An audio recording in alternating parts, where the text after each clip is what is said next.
Hey everybody,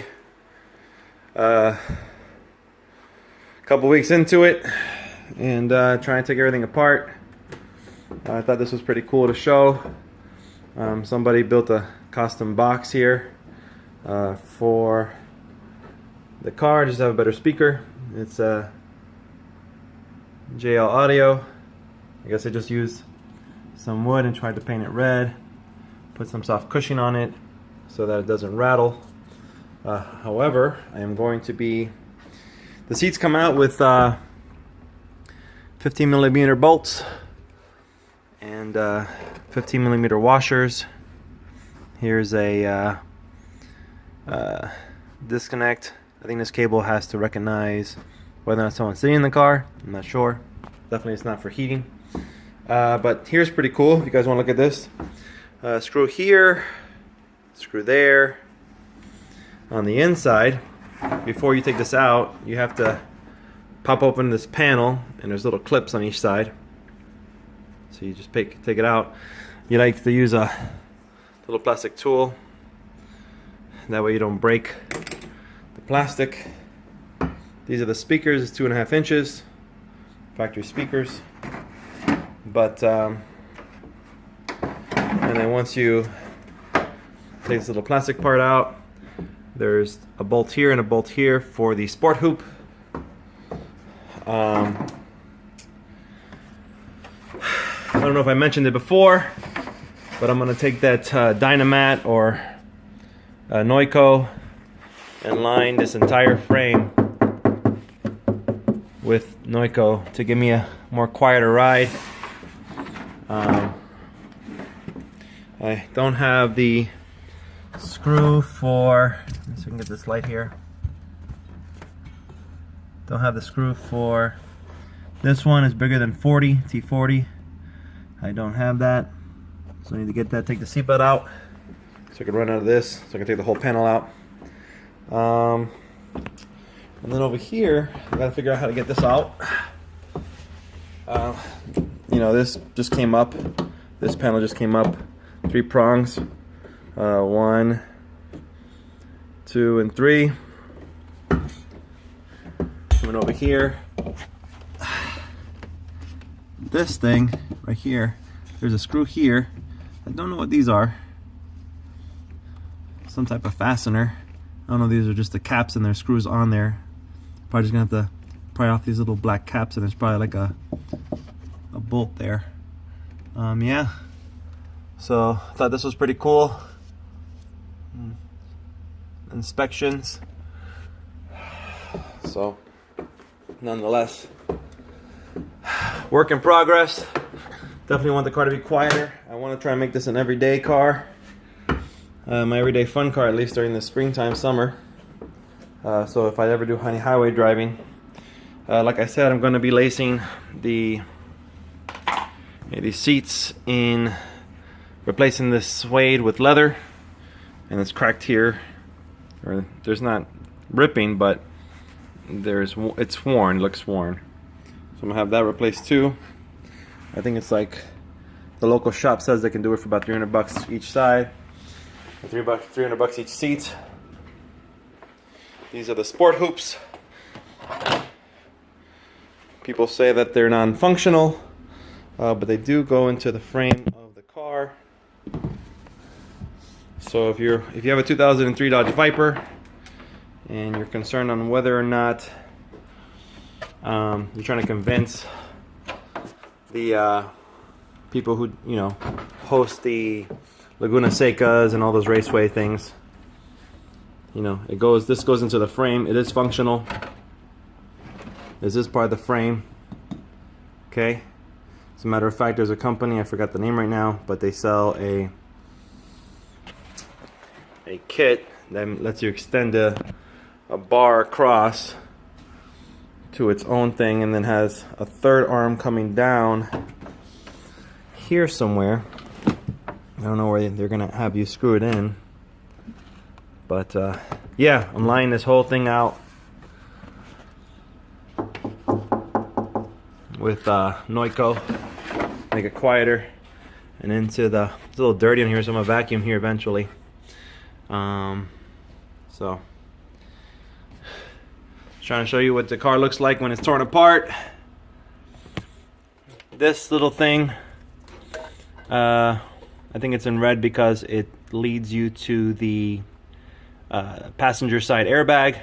Because it was red, it gave me a concern to just unplug it before turning it off, because I would hate to have exploded the airbag. I was, you know, I'm not too sure. Typically when you don't know anything, you get a little scared. So unplugging that thing, turn off the battery after I turned the switch off on the inner part of the console. Let me show you. Where is that part of the... Here it is.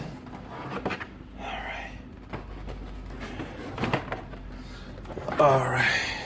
I'm thinking about having vinyl work done to these pieces to have kind of a Mamba look. Haven't decided yet. But you see this switch right here? Passenger airbag, important, see owner's manual. So my car didn't come with the owner's manual. Came with the warranty manual and a bunch of other little cards, which, you know, I never owned a sports car before, so didn't think to keep it, so I threw it away. I was smart, right? But I did order the manual online on eBay. There's a used copy for about 30 bucks.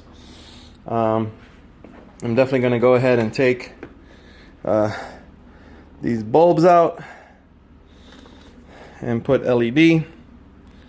I'm not sure there's a company that just sells a kit on knowing what bulbs they require, but I'll look it up. And here these are as well. I think someone posted something about you can also change the AC line.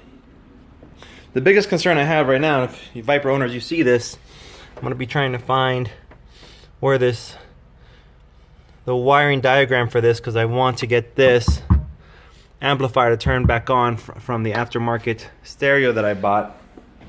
So yeah, she's coming along. I gotta take the glove box out because, like I said, I want to take the glove box out and this part here, so I can possibly have everything vinyled. I'm considering replacing these speakers. It looks punctured here, so definitely want to make sure that this thing is of quality if I ever decide to sell it. But for right now, I'm enjoying the heck out of taking this apart, learning every inch of it, because just like an old muscle car like this was intended to be, it should be easy to repair, easy to fix, easy to change out parts, which is why I bought the car over a new Corvette. I mean, don't get me wrong, I love Corvettes, but I will say the new C7 is of concern because direct injection isn't exactly the best product. Manufacturers have realized that and have now gone from direct injection to a hybrid spec of both direct injection and fuel injection, which, if you come to realize that direct injection has removed the ability for the fuel to spray into the valve or spray onto the valve and clean it consistently. The other thing I want to do is get these panels repainted, because if you look under here, let me see if I can show you. Alright.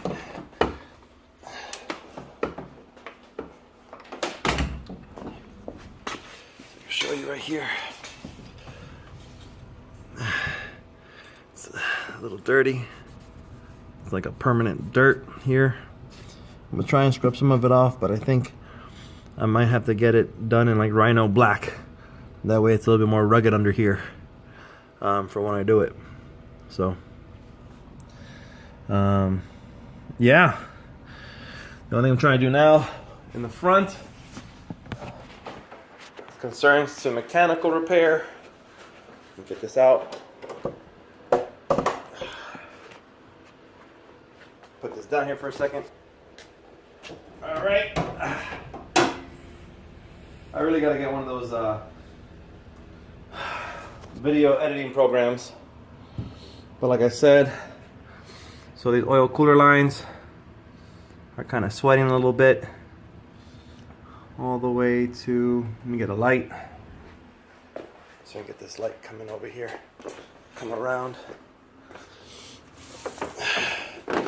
6 degrees outside, everybody, here in Montana. Having fun. Trying to, no kidding, work on this car so that it's ready for summertime.